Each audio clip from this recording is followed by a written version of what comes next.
கேரளாவில் வழக்கறிஞர் மற்றும் மாணவர்களிடையே ஏற்பட்ட மோதல் பரபரப்பை ஏற்படுத்தியுள்ளது. கேரள மாநிலம் எர்ணாகுளத்தில் அமைந்துள்ள நீதிமன்றம் மற்றும் மகாராஜா கல்லூரி அருகே வழக்கறிஞர்கள் மற்றும் மாணவர்களிடையே மோதல் ஏற்பட்டது. இதில் 10 பேருக்கு எதிராக வழக்கு பதிவு செய்யப்பட்டுள்ளது.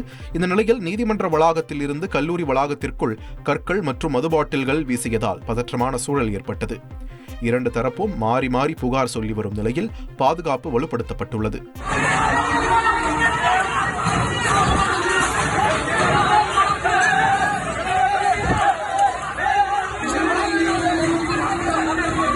குஜராத்தில் உள்ள அடுக்குமாடி குடியிருப்பில் பெரும் தீ விபத்து ஏற்பட்டது. சூரத்தின் வெசு பகுதியில் அமைந்துள்ள அடுக்குமாடி குடியிருப்பின் 7வது தளத்தில் ஏற்பட்ட தீ விபத்து அடுத்தடுத்த தளங்களுக்கு பரவியதால் அந்த பகுதியில் பெரும் பதற்றம் நிலவியது. தகவலறிந்து வந்த தீயணைப்புத் துறையினர் தீயை அணைக்கும் பணியில் ஈடுபட்டனர். இந்த அடுக்குமாடி குடியிருப்புக்கு எதிரேதான் குஜராத் மாநில உள்துறை அமைச்சர் ஹர்ஷ் சங்வியின் வீடும் அமைந்துள்ளதால் சம்பவ இடத்திற்கு விரைந்து சென்ற குஜராத் உள்துறை அமைச்சர் பணிகளை பார்வையிட்டார்.